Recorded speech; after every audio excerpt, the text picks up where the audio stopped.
right, hello everyone. It's Friday. That means it's time to talk about the headlines you may or may not have missed from the NFC North this week. Let's get right into it.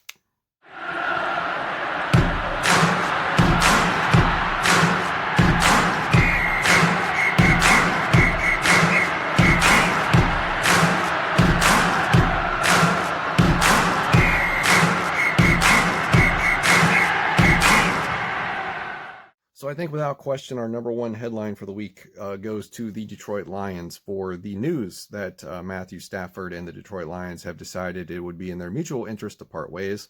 So we are going to see a new starting quarterback for the Detroit Lions in 2021, and this feels like the biggest shift in the balance of power for the NFC North for a number of years, maybe since the Kirk Cousins signing in 2018, because let's face it, Matthew Stafford's just been a part of the Detroit Lions his entire career. He's been in this division for his entire career. He's only 32 years old, but it feels like it's been forever.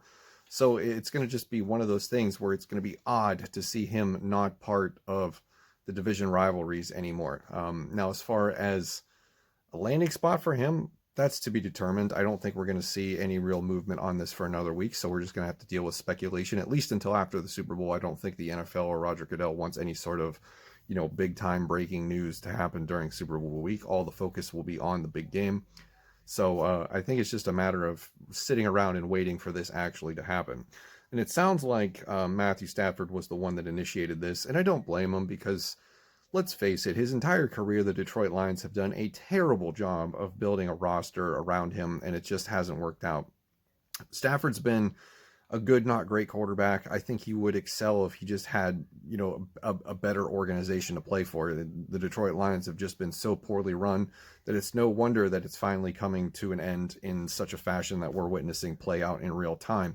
I mean, yes, he did have the Calvin Johnson get out of jail free card for a number of years, but that only is going to take you so far. Just not having good defenses, not having good coaching. Jim Caldwell was good for a couple of years, got him to 9-7. Don't know why they fired him, but it is what it is. So with this being said, it just feels like just a big change in momentum. I'm not used to seeing these long-time stable quarterbacks change teams. I mean, seeing Phillip Rivers play for the Indianapolis Colts this year was weird in and of itself. So it'll be strange to see Matthew Stafford move on. And they are in a prime position to get themselves a rookie quarterback in the draft with a top 10 pick. So we could be looking at a Justin Fields or a Trey Lance in the NFC North next year if they decide to go that route. The number two headline of the week is, of course, the Green Bay Packers and the fallout from losing the NFC Championship game. That feels like it happened a while ago, but it was just on Sunday. Today's only Friday. It's the end of the week. So, of course, as we all know, they lost the NFC title game. I already did a video on that. You can go watch it. I'm not going to rehash too much on the game, but so we're just going to talk about the events that have unfolded since that loss. And, of course, the big ticket item is Aaron Rodgers and his happiness being in Green Bay after another year of a poor draft in 2020, not really getting him any sort of help, not that he needs it, having the top three picks in the Packers 2020 draft, not really being able to contribute other than A.J. Dillon. Josiah DeGuara tore his ACL and was out for the season. And of course, Jordan Love didn't suit up at all because he is the backup quarterback stash that they're hoping pans out in a number of years. So they will have to wait a while to see a return on that investment. Now, Aaron Rodgers came out immediately in the post-game press conference speculating about whether or not his time would be up in Green Bay. And that of course, opened up a can of worms. He then since has sort of, walked those statements back a little bit, saying that he doesn't see why he wouldn't be in Green Bay next year. And I think the answer to that is his contract. He's just guaranteed, well, not guaranteed. I don't know the guaranteed money aspect of it, but there's just too much money on the line for the Green Bay Packers to simply cut or trade him. The dead money would be just too much of an impact for them to stay competitive. And so we'll have to see what happens in the long run as far as Aaron Rodgers goes, but he's 38. He could be looking at the end of his career, at least in Green Bay. So for the breaking news for today for the Packers that sort of ties into the fallout is, of course, we just learned a few hours ago that Mike Pettine will be let go as the defensive coordinator for the Green Bay Packers. His contract has expired. It will not be renewed, despite, I believe, finishing 9th this year in total defense. I think the just inexcusable performance that they had in the NFC Championship game against Tampa Bay, just letting receivers get behind them and all over the place, The exposure of Kevin King, of course, during that game led to Mike Pettine be firing, and I'm not surprised because during the game on Twitter, I saw a lot of fans calling for Mike Pettine's head, and their wish has been granted. He is no longer the defensive coordinator of the Green Bay Packers. Storyline number 3 goes to the Chicago Bears. It looks like they're one of the first teams to put their hat in the DeShaun Watson race, as reported by Ian Rappaport of NFL Network. Yes, other teams are, of course, involved, but it looks like they're one of the first ones that will be a leading candidate to make a really hard push to get DeShaun Watson away from the Houston Texans. Other teams involved, of course, the New York Jets, the Carolina Panthers, and honestly, if your team is not seriously considering getting a trade for DeShaun Watson, your team is practices bad front office habits, because I don't care who you have at quarterback, unless you have Patrick Mahomes or Aaron Rodgers. I think you should realistically be thinking about how to get DeShaun Watson. So the Bears seem to be a pretty good candidate. Now, it's tough to say if they have a better roster than Houston.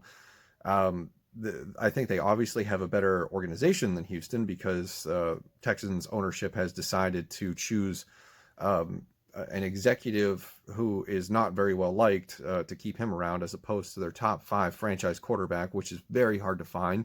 And they've made their beds. Now they're going to have to lie in it. So the front office scene would be an obvious improvement in Chicago versus Houston. As far as roster personnel goes, they went 8-8. They made the playoffs.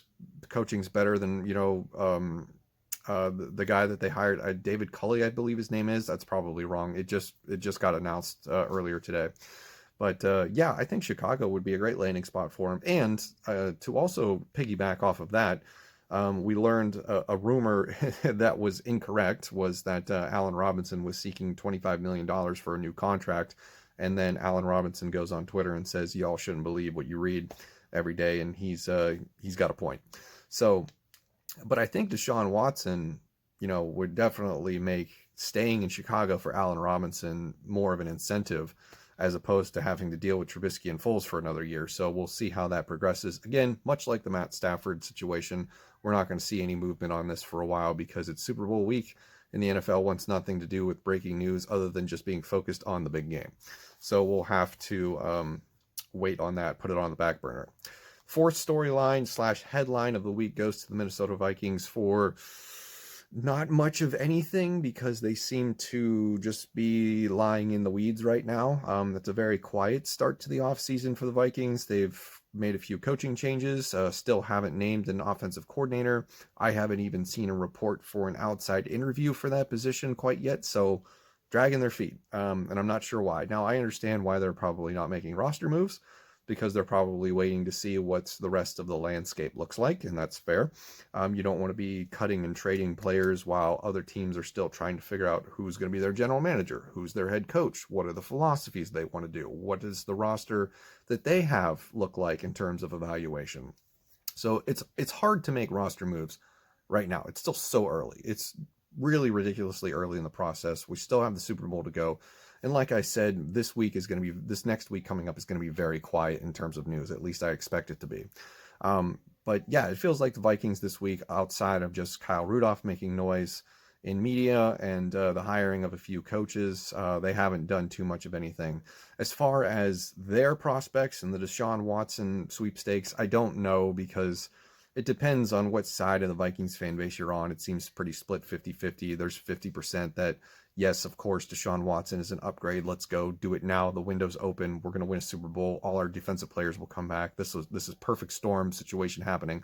And then you got the other side that I don't want to talk about, but of course they're pounding the table for Kirk Cousins. Like, we'll just draft 5 offensive linemen and everything will be great. Which, no, that's not how it works. Be realistic. I am on the fence. I don't know what to do.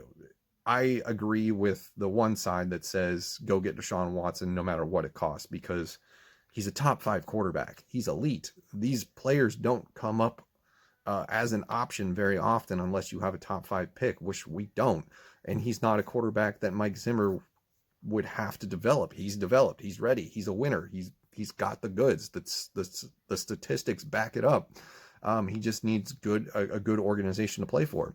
And I think with Justin Jefferson, Adam Thielen, Herb Smith, Dalvin Cook, Yeah, we don't have a great offensive line for pass protection, but look what he had in Houston, and he's still lighting up scoreboards and stat sheets. So I say do it, but that's not really the headline of the week, unfortunately. The headline for the Vikings this week has been meh, if you will. So that's going to do it for this week. We'll talk more about DeShaun Watson next week, and don't forget to subscribe if you're new here. I never really asked for that, but why not? Figure I'll work it in. So that's going to do it for this video. Thank you for watching, and I'll see you in the next one.